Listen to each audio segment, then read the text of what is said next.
My name is Karen Watson, and I'd like to welcome you and thank you from Tyndale House Publishers for coming and joining with our conversation today. I think you're going to have a great time. We're thrilled to just give you an opportunity to meet three of our wonderful authors. And it's interesting to me that we have a well-established veteran. We have someone that's in her fifth book, and then we have a debut author as well. And they're all writing in that robust historical fiction category that is just continues to be the gift that keeps giving to publishers and readers alike. I want to introduce you to each of these authors. Lynn Austin is a Christie Award-winning author. She's written, I'm going to get her to tell you how many books she's written because I'm not even going to dare to guess. Stephanie Landsem, this is Stephanie's first book with Tyndale, and we're very excited to have her publishing with us. Stephanie's book, In a Far Off Land, is available right this minute. You can go immediately right now and buy this book. And I would encourage you to do that or take a look at it. If you are a publishing professional or a retailer, you can download her book today off of NetGalley. Should be able to do that also for Patricia Ray Bond. This is Patricia's debut novel for us, and she's writing in historical mystery. And in that wonderful amateur sleuth category, which is so great.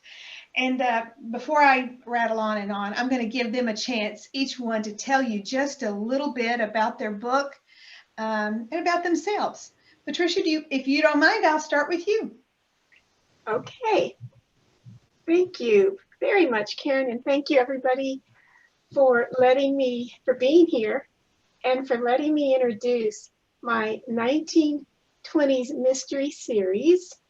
But first, by way of introduction, I'm a writer of faith by day, mystery by night. And that is a pandemic tag because I wrote my mystery during the lockdown last summer, and I'll say more about that in a second. But first, by way of background, I started out as a newspaper journalist. And just a few minutes about that before I talk about the book. I'm from Colorado. I grew up here. I still live here. And after college, I have 2 degrees in journalism. I worked for the Denver Post and also later for the Rocky Mountain News, which was the Scripps Howard newspaper here as a reporter. But one day, after about a year in at the Post, I saw a notice on the newspaper bulletin board for an opening in the features department. And I applied for the position and I got it. And that moved from hard news to human interest stories, set the stage for all of the writing that I have done ever since.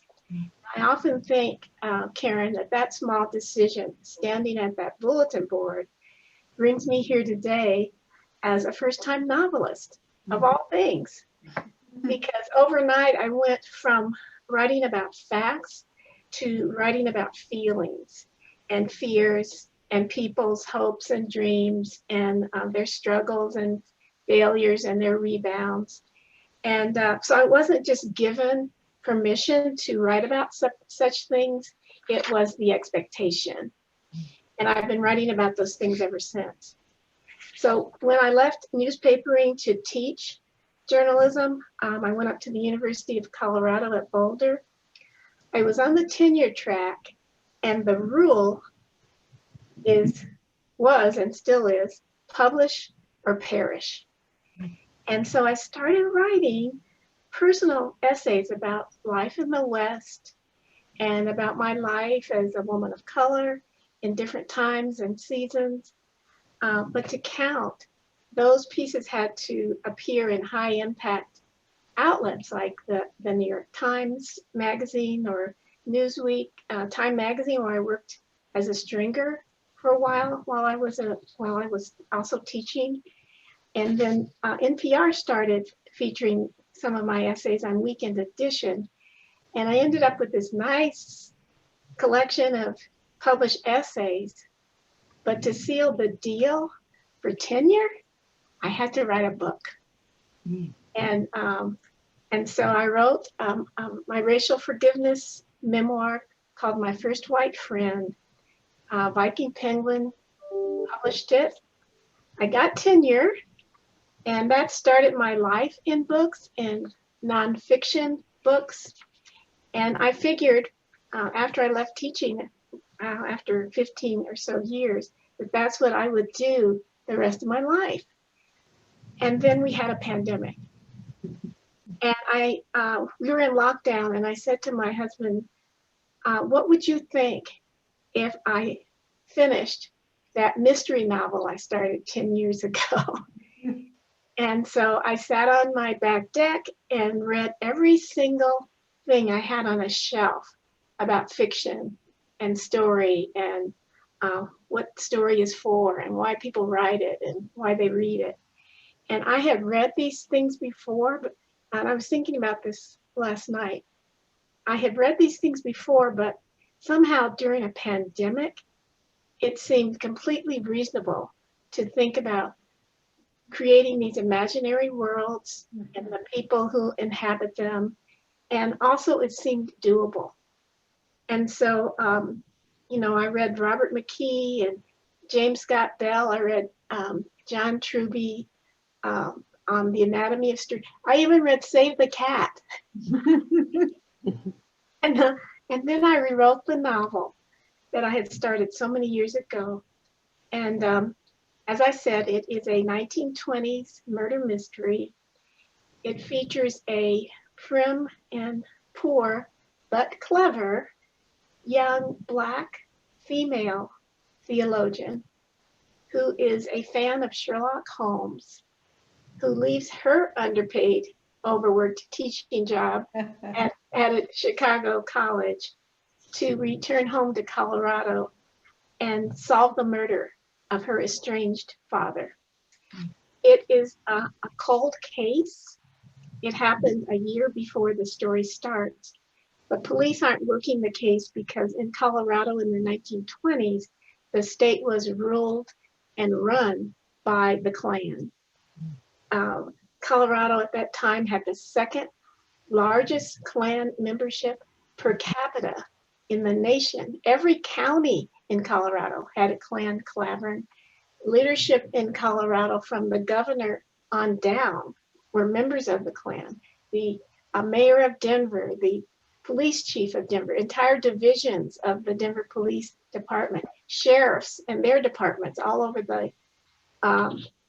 the state, jury commissioners. And into this climate comes my young protagonist, Professor Annalise Bain, at a time when this group was intent on blocking Jews and Catholics and Blacks. And here comes Annalise, has no status in the culture, barely a penny in her secondhand pocketbook. So how does she in this world solve a cold case murder? And the whole of that question is the heartbeat of the story. And just a couple of other things. Given my character's vocation, which, as a theologian, the story could have become only cerebral. But my husband, who I just mentioned, reads thrillers. I don't read thrillers, but I've gone to countless thriller movies with him. And so he kept urging me, go ahead, make it exciting. And I also actually enjoy thriller elements. And I could see how thriller aspects could become integral to this story if I paid attention to places in the plot where I could place a thriller element in a natural way. And so when the endorsements started coming in, one of the first was from Manuel Ramos, who is he writes Colorado noir. and he called it fast-paced and intriguing. And then other people were saying the same thing. Somebody else called it page-turning and captivating, engaging and evocative. And then finally, somebody actually said thrilling and engrossing. And I'm grateful for those reactions because I hope it speaks to how readers will experience this story too. I loved shaping a character who is not a trope. Annalise Fain is a real person with a big dilemma. And speaking of endorsers, Reese Bowen, who is a mystery writer and is one of my endorsers, said about Annalise that she's a real person, a very human character, but who's also resilient and brave. And she's not a flapper. There are no floozy. She's not a flapper or a floozy. Or a floozy. Karen, I was thinking the other day, there are no speakeasies. Right. There are no speakeasies in this story. Right. But instead, she's struggling with how to stay alive in a dangerous time while solving her father's murder. And also find things out about herself. So there is a sidekick, a young orphaned white boy who's searching for his missing father. And there's a love interest, a handsome... There must be. There always must be a love interest. Actually, I love that part of writing of the story. A handsome young Black pastor who saw combat during World War I in France and who was trying to figure out things about himself and about his life. And he and Annalise are doing this dance to figure out how to be in a relationship while she's also on her quest. So it's a thrilling and intriguing 1920s murder mystery. I'm so honored to share it with librarians. I'm thrilled myself to share it with librarians and booksellers and their readers. And I thank everybody for your interest in All That Is Secret. It releases October the 5th from Tyndale. Yes. Thank you. There's such a great history of the mystery paired with the theological Father Brown mystery, those kinds of, there's just such a great track record for those kind of books. And that was one of the reasons that we were interested in this one. Also, just the unique history. I think that's one of the great pieces. And I had a note for each of you to say in your research, you will not be surprised, Patricia, to know that we had no idea that the Klan was in power in Denver in the 20s. That will not be surprising to you, but it was shocking to us to realize that. But it's also an interesting piece of history. Is there, Stephanie? Tell us a little bit about your book, In a Far Off Land, and about if there's any piece of history, true history, that sort of flipped a switch for you as you were thinking about the book. Oh yeah, well, I could go on quite a bit, but first I want to say, Patricia, I am excited about your book. That sounds just up my alley. I love historical mysteries. So I'm looking forward to that. And that's so fun that it's your first book. So yes, I am Stephanie Landsem, and I live and write in Lake Elmo, Minnesota. So when I'm not writing and researching, I'm traveling, because my husband and I do a lot of traveling, but not in the past year, so unfortunately. So instead, I'm a homebody, which I'm more than happy to be. I like to garden, and I do my home stuff, and I'm a cooker and a baker, and I'm at the beck and call of my dog and 2 cats and 4 adult children, which we say adult with quotes, because some days they're more adulty than others. So I do that. My dream outside of publishing is to be the first American contestant on the Great British Baking Show. So watch for me there. I am going to make it somehow. Me and Paul Hollywood. So, but my new book is In a Far Off Land. Isn't that pretty? It's so nice to have it in my hands. And I'm so excited to have it out with Tyndall, and we're getting lots of great responses to it, and it's so fun to talk to my readers about it. I originally started writing in biblical fiction. So I think Lynn probably knows how this goes. My first 3 novels were the Living Water series, and they're about women in the New Testament who encounter Jesus and who are transformed by this encounter. And so then I went with Tyndall to 1930s Hollywood. And you might wonder, how did you make that jump? But you will find it's not as big of a leap as you might imagine. So In a Far Off Land is the story of Mina Sinclair. And she is a small town Midwest girl who runs away from home, steals her father's fortune, runs away from home, and goes to Hollywood. And she's going to make it big. She's going to make it, make her fortune, and take it all back to save the family farm and to prove to everyone that she is a good daughter. But when she gets to California, there's always that but, she finds that the land of sunshine is not what she expected. In fact, the Great Depression has hit California just as hard as it has the rest of the country. So she sinks down into some pretty difficult times, but she is resilient and she is determined.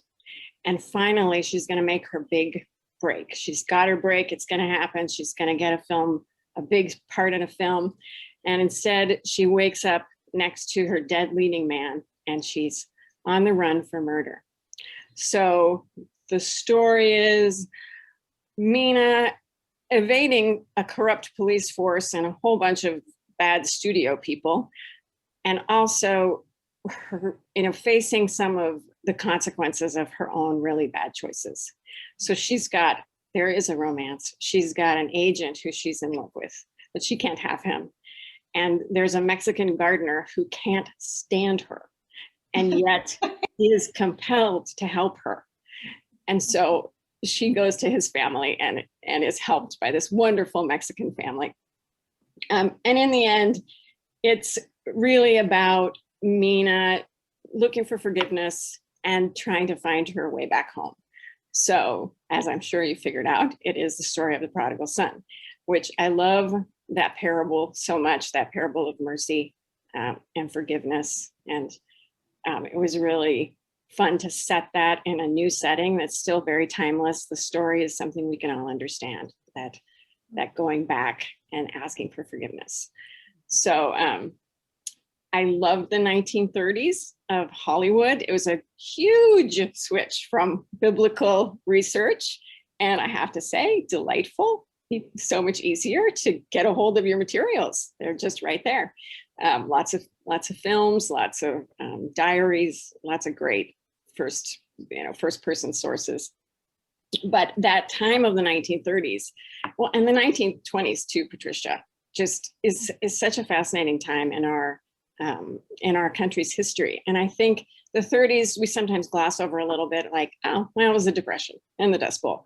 But there was a lot of other things happening in the 30s, and especially in California. So that made it really fun to work a lot of that into this historical period. And especially, Karen, things that people don't know about.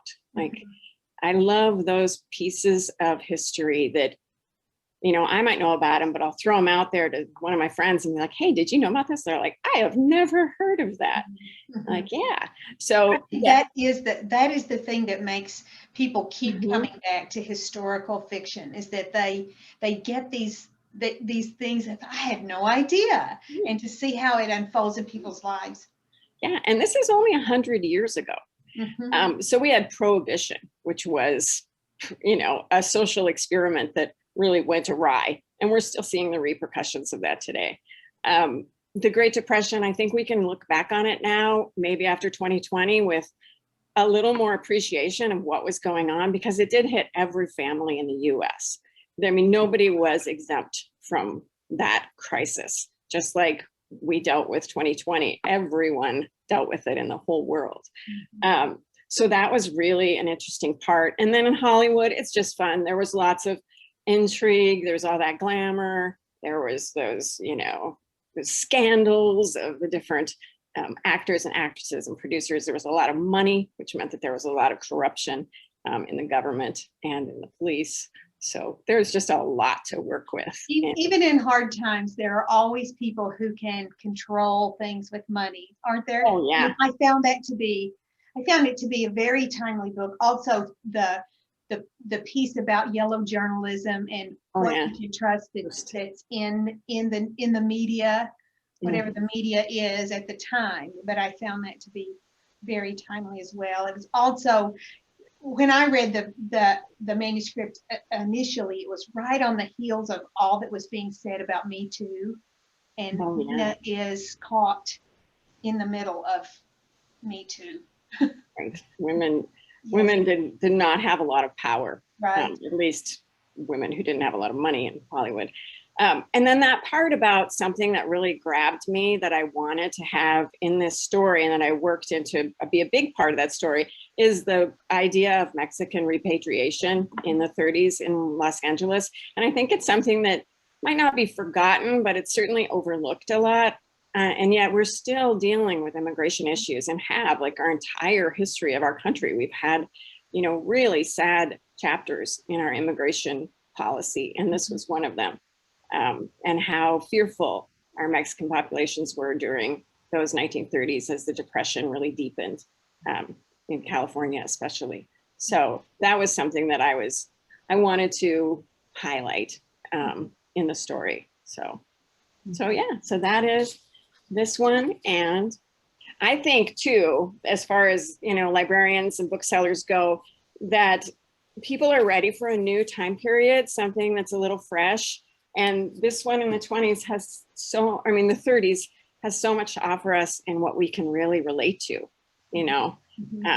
We love World War II. I love World War II history. But what was going on in the 30s is very relatable to people today. So I hope to see more of the Depression era. That's good. That's good. I noticed that and there are always trends in publishing, and we see that when we see manuscripts come in and cover treatments come in and themes that come in. But I just noticed on both of your covers, there is that little bit of nod to the Art Deco. Oh, yeah. Those straight lines and that beautiful design element. And so that's a really fun piece. Well, I don't want Lynn to think that we've forgotten she's here. And I want to hear from Lynn. And I will tell you, Lynn's book, Chasing Shadows, releases June 8th. It has a gorgeous cover, which I do not have in my, but Lynn does. There it is. Oh. It's breathtaking. The cover is just breathtaking. And I want Lynn to tell you about this, because I think there is this piece about the Netherlands that is very unique about this, about her treatment of this book. Will you tell us about your book, Lynn? Sure. First, a little bit about me. Okay. I'm coming to you from my home here in Western Michigan. I'm just 2 blocks from Lake Michigan, which has beautiful sandy beaches.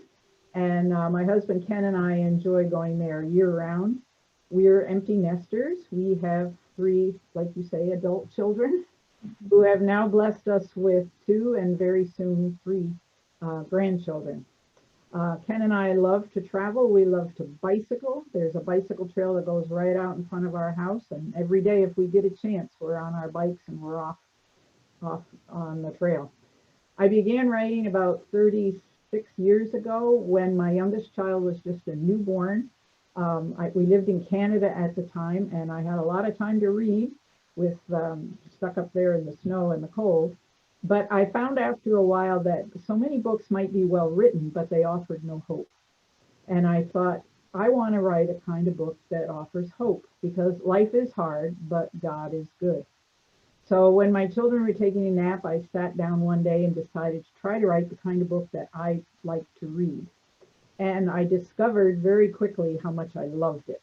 It was like being a child again, where you use your imagination and you can make up stories. And I always lived in my imagination as a child anyway. And so I was hooked, and I knew I wanted to try to be a writer. There was a lot of ups and downs over the years. There was one very memorable event that happened back in the days when you had to send the whole manuscript in. You had to print the whole thing out and mail in the printout. And I was waiting probably about almost a year to hear back from the publisher. And the mailman came to our door one day with a black plastic garbage bag with my name and address on it. And I looked inside, and there was my manuscript.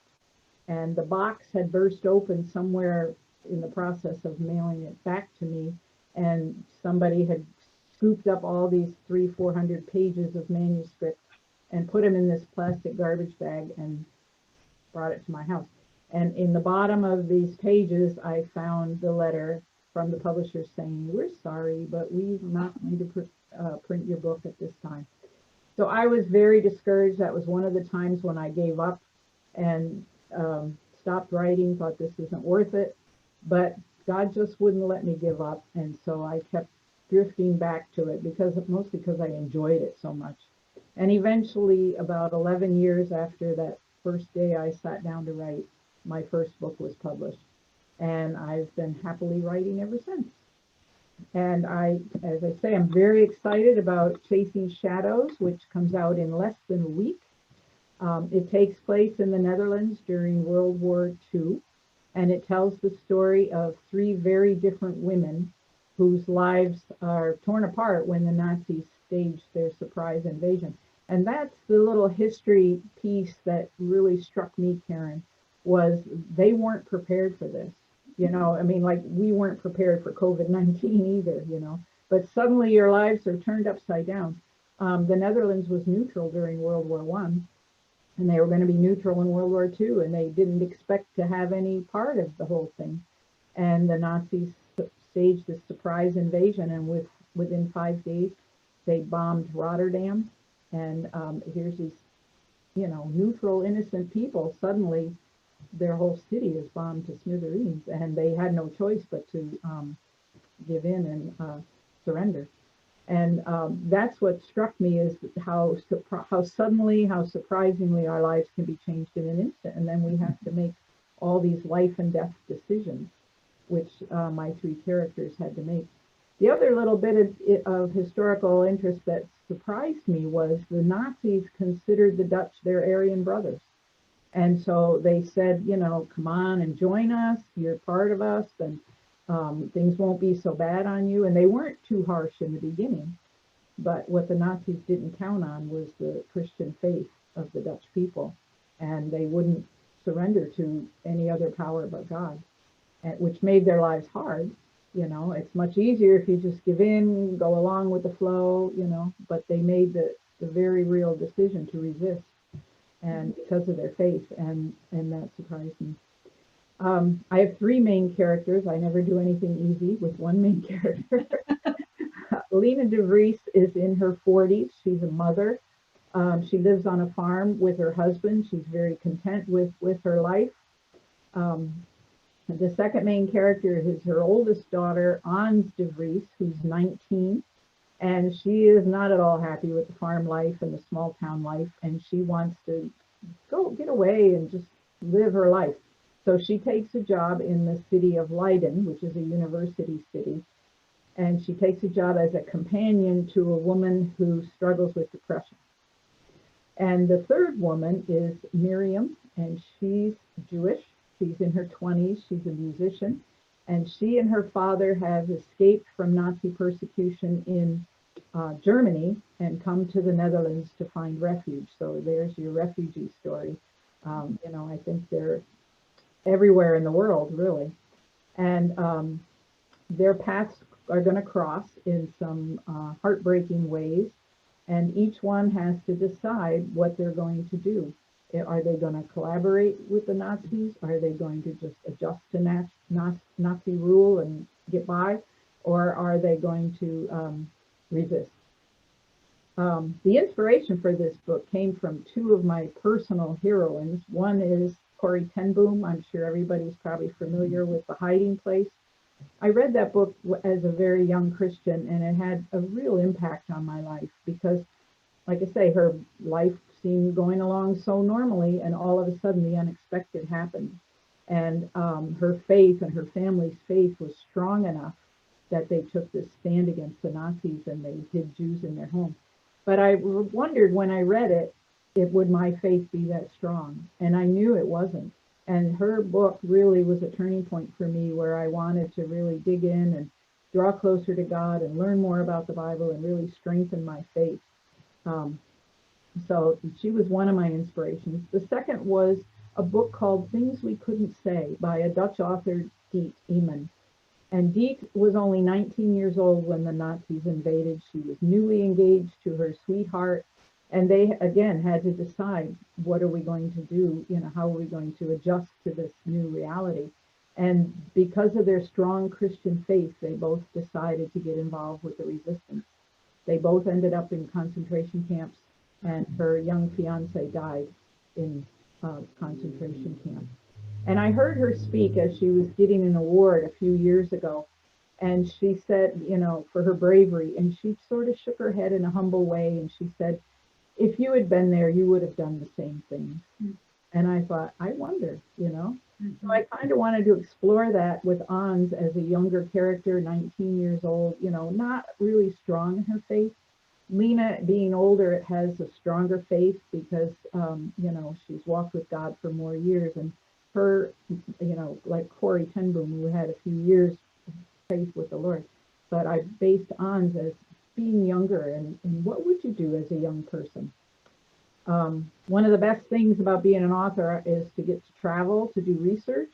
And I did get to go to the Netherlands and research the city of Leiden, and took a bike ride out into the countryside to get some farm pictures and a setting for Lena's farm. And I also got to visit Westerbork, which was the refugee camp. The Dutch built this Westerbork refugee camp when they had so many refugees fleeing Germany and other countries. And then when the Nazis invaded and took over, they turned it around and made it into a concentration camp. So here was a place of hope that was turned into hopelessness. So yes, thank you again for this opportunity to share about my book, and I hope you all enjoy Chasing Shadows. Well, I would encourage you folks who can access NetGalley or through Edelweiss, all of these books are available, so you can get a look at all of these for retailers and for librarians. But I think, Lynn, you've been doing this for a long time, and I wonder if you have thought about, because you've generally written more historicals, right? Not written a lot of contemporaries. Is there some other genre that you just think, I just need to write, I'm just going to try my hand at? I would love to write a mystery. I love reading mysteries. See, there you go. Intriguing, but I just don't know if I have that kind of mind to think of all those twists and turns. But I would love to write a mystery. That's one of my favorite genres to read if I'm not, when I'm not. I got one for you. I've got a suggestion for you. I can hook you up with this one over here. Let me know. It's really a fun one. How about you, Stephanie? Are there other genres that you like to read in? I really love everything. I mean, I definitely like my historical fiction, but mysteries for sure. Thrillers, I absolutely love a good thriller. And occasionally I will read a contemporary romance. Okay. And when I read those, I think, I am not cool enough to write a contemporary romance. I don't know enough. I was always thought that I was born in the wrong time period anyway. And so there's no way I could be so, you know, like hip to do a contemporary romance. No way. I love reading them though, but that one's not for me. So that's good. So how did you start? What made you start out with biblical fiction then? For your those three were your first, right? Yeah, they were. And it was just like one of those light bulb things. It's like I had no plans to write biblical fiction. And yet when I was listening to a sermon about the woman at the well, and I suddenly just started thinking about her, and I was like, wow, I want to write about her. Like, I want to know her story. Yes. So that was it. Yeah. That's good. That's good. Patricia, I know that Patricia actually this is Annalise Spain series, right? So right now we know that there's going to be at least 3 Annalise Spain, and we're hoping that Annalee becomes, just one of those established names for mysteries. But tell us a little bit about what you're working on next, or what the follow-up is going to be with Annalee's story, book 2, and when that's scheduled to come out, if you know for sure. I'm going to hesitate because that manuscript is due pretty soon. That puts the pressure on. There is a difference in writing on deadline and writing because you're confined by COVID, or because you have additional. It's a different and tricky thing, isn't it? It is, and I've been reading a lot, by the way, Karen, and I see a couple of other people in the call who are closely familiar with my manuscript. And so I'll just share with all of you that I've been reading a lot about how to maintain a series. Mm-hmm. And that's the, Lynn, I don't know if you or Stephanie have written a series per se, but I'm compelled by the challenge of that, to bring back to readers a character they've fallen in love with, but also make the next series of stories different enough that they remain exciting. There are advantages to writing a continuing character. There are advantages and disadvantages, but there are distinct advantages. So I'm very aware, Karen, as I work through manuscript 2, that suddenly something will feel like an element that was already in the first book. Mm-hmm. Something goes off, and a little bell goes off, and I say to myself, you want to do something different here. Mm-hmm. And so that becomes a fun challenge. And then I'm aware that I feel so much allegiance to some of the supporting characters that it feels a little disloyal when some other characters come in too. But I'm loving, some of these new characters too. That's great. That's great. One of the things that I like about my job is that I talk to people who tell me that imaginary characters are whispering in their ears and telling them certain things. And I think it's the most fun ever. And I don't think that they're crazy at all. Though some people might. The whole piece about how pandemic, how it has impacted reading and writing. I'm reading a lot of articles about the pandemic novel or the pandemic book, but all of these books were done before that, before it all hit. So Stephanie, how has the pandemic been affected your next book?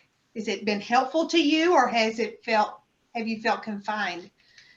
No, I think it has been helpful, other than like physically my kids were here, while I was trying to do my research and my writing. But I think it has been helpful because even though we don't see each other as much, there was just so much going on in the world that you could take out and use, social stuff that was happening and political, trauma. Right. So you're like, ooh, there was a lot of conflict. Yes. And so during that time period, you're just like, wow, this conflict would work well in my book. Mm-hmm. Like, even it would translate to another time period. Or conversely, it's like, wow, this time period that I'm working on, we're doing this again. Yes. Why are we doing this again? I think that's another great thing about historical fiction, because you can say, and especially inspirational, where faith is at the heart of it, you sort of say, there's nothing new under the sun in some ways in terms of how humans learn. Right, and repeat our mistakes. Repeat. Mm-hmm. You want to talk about your work in progress? The one I'm working on right now, that's also due relatively soon. Yes. I feel your pain, Patricia. Yeah, it's one of those things where when you're researching and you find out a little known fact, you're just like, wow, like not only I don't want to work this into a book, this is a book. Like this is fascinating. So I didn't realize that in Hollywood or in California, Los Angeles during the 30s, there was a real uptick in fascism. So as soon as Hitler became chancellor of Germany, he already had his eye on the United States, and he was infiltrating and sending people into Los Angeles for the express purpose of getting, people to dislike the Jews and also to take over the film business, because that was the way he was going to get his propaganda out to the whole world. And so this book is about the response to that, to the rise in fascism in Los Angeles, and a man who saw it happening. He was a lone lawyer, a Jewish lawyer, and he decided he was going to do something about it. And so he hired Christian spies, basically made a spy network of his own and started infiltrating fascist organizations in Los Angeles. And so that is a fictionalized account of how Leon Lewis stopped Hitler from taking over Hollywood. It's amazing. Like, it's quite a story. Yes, it's great. That's great. Lynn, you want to tell us what you're working on next, about your next book? Here's the thing about the way the publishing industry is. You're launching, you're writing, all at the same time. It's not the best. Yeah. I think but it is the way it is. And so we're always working on two planes at the same time. But tell us about that, Lynn. Well, I have another book that I finished, and now I have the editorial input, and I'm on the rewriting, the changes for that. And it is hard to go back and forth from one to the other. So, every day I think the three-legged dog. No, that wasn't in that story. So, but it's sort of a post-World War II. It's funny how when I research one, I find little tidbits that, seem to morph their way into the next book. And what I found out with the World War II is that PTSD was not recognized after World War II, but of course a lot of men had PTSD, and it took many different forms. These soldiers who, came home from the war and had no way to process what they had seen and what they had done. So it's about a character, a soldier who comes home and he has, PTSD, and even the psychiatrist didn't quite know how to handle it or what to do with it. All they had was Freudian psychology, which isn't going to be much help with PTSD. So a friend is trying to find out what caused him to try to kill himself. And there's a ongoing story of World War II of a Jewish woman in Belgium. And that's a whole nother story about, again, the immigration issues and all these Jews wanting to flee persecution, and no country would take them. America had their quotas, they wouldn't take them, and they just ended up back in Hitler's hands, which is really sad. So yeah, it's kind of a crossover, two different stories, and it has a three-legged dog.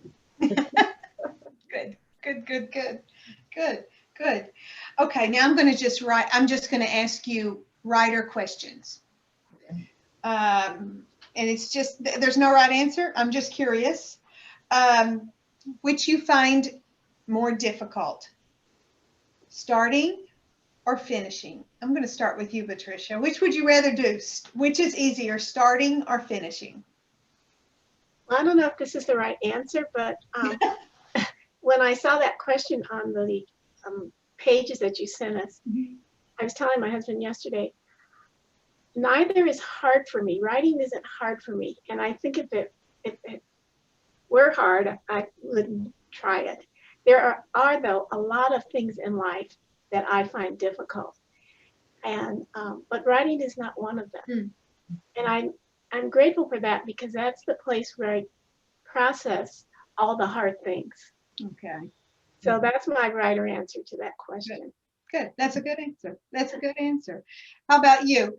How about you, Lynn? Would you rather think about a new idea, or as you're working on whatever your work in progress is there the temptation of like, oh, and there's this other idea, or this, or this, or this? Yeah. No, I'd much rather start. I get all this excitement and I start doing the research and the ideas are coming and it's great fun. I can hardly write fast enough. But if I find finishing much harder, because then you've got to tie everything together. It has to make sense. You've got to bring a sense of resolution, and that's what I sweat over. And I spend a lot more. The writing is like much more deliberate. If I can get a page done a day, I'm happy. Whereas in the beginning, yeah, just go. How about you, Stephanie? I've got to go with Lynn there. Yeah, that blank page is just so full of potential and possibility. And then you start writing and you're like, wait, where was I going with this? Well, how is this going to all work out in the end? Yeah. And so, yeah, the starting is so fun. And it's just the sky's the limit as far as possibility. This is going to be the greatest work of art in the history of all books. And then you get in the middle and you're like, ah. That's good. What would you tell? But Patricia, your path has been a little bit different, or significantly different. I mean, you were a teacher, right? Lynn was a teacher. Were you ever a teacher, Stephanie? No. Okay, so we have two educators. But what would you tell your new author self now, whether it's, or perhaps your new fiction writing self, that you had to learn the hard way? Maybe not fiction, but your new author self that you had to learn the hard way. I would tell my new author self to take courage. When I think about it, anything I've ever written that's made a difference was something that terrified me to write. And so I had to push through it to get to what I needed to say. A big surprise for me with fiction is that I had to do the same darn thing. I didn't expect that at all.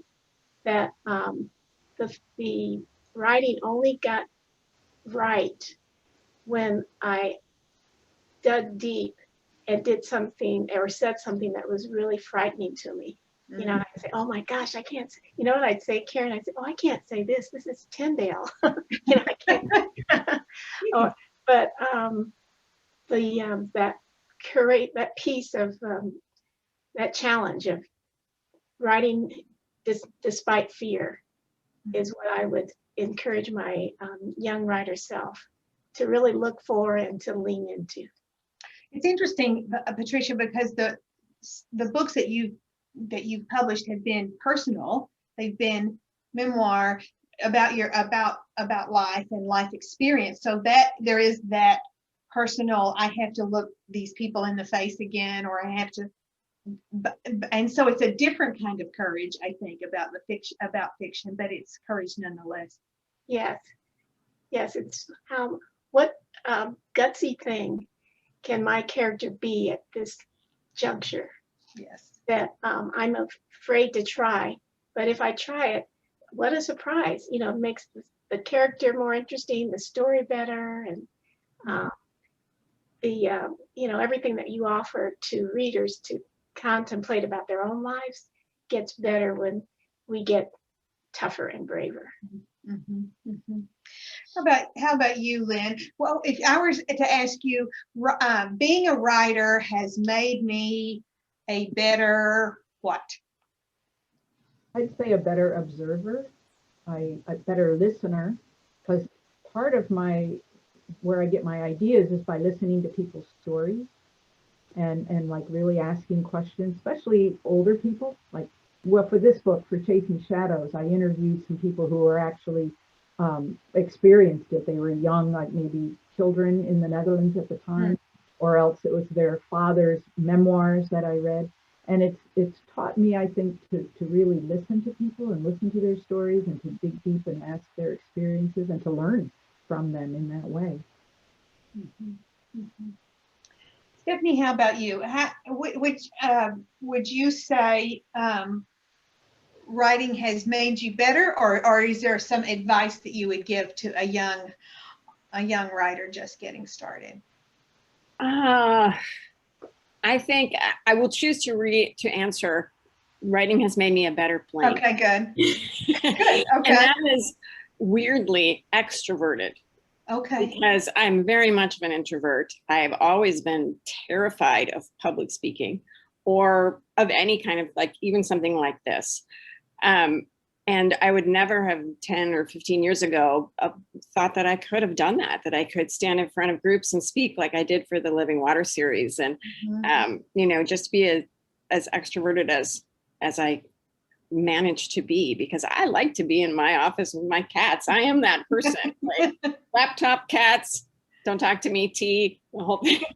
But I really enjoy talking to readers. I really enjoy going to conferences and seeing other people. And I actually enjoy public speaking to a certain extent. Will never be my love, but yeah. So it's really stretched me that way, way out of my comfort zone.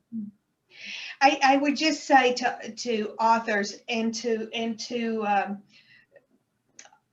people who are interested in writing that if an author is able to put himself or herself out there and look a reader in the eye, most of the time you've made a fan for life. And they're there because they love reading and they love what you're doing. And so that's why I think this whole opportunity to do these kinds of video chats and have these conversations, it's a little more relaxed. You can be at home. It's a little safer, but you can be you feel a little more at ease. But I think when readers just have the chance to hear your voice and hear you talk about your work, it's just such a valuable thing for you and for us and for them. So I'm glad that you've taken the time to join us today. I want to make sure that I talk about these books again. I do not have one to hold up. But Patricia, do you have a cover or something of yours, Patricia, that you can hold up? No, I don't. Okay. We will show it. But the title of it is All That Is Secret. If you can look it up online, the cover's already there. It's a gorgeous cover, a woman in a beautiful red dress. All That Is Secret, Annalise Spain Mysteries, releasing October the 5th. Lynn, Chasing Shadows. There we go, with the woman on a bike. You'll remember that's Lynn, always riding bikes in the Netherlands. Beautiful basket, again, releasing June the 8th. And available right now, In a Far Off Land by Stephanie Landsem. Yeah, sparkles. It's got the greatest sparkles and beautiful hair and a great eye makeup and fabulous story. 3 great books. Clear your calendars. Pre-order. All are available also in audio. So there's all kinds of formats for those of you who listen as opposed to read on Kindle, all formats. But I would just encourage you to look these up and spend some time with these great authors. We're so excited that you've joined us today and so delighted to be publishing them at Tyndale House. Thank you so much, ladies, and thank you to everyone who joined us today. Thank you. Thank you, Karen. Bye-bye. Bye-bye.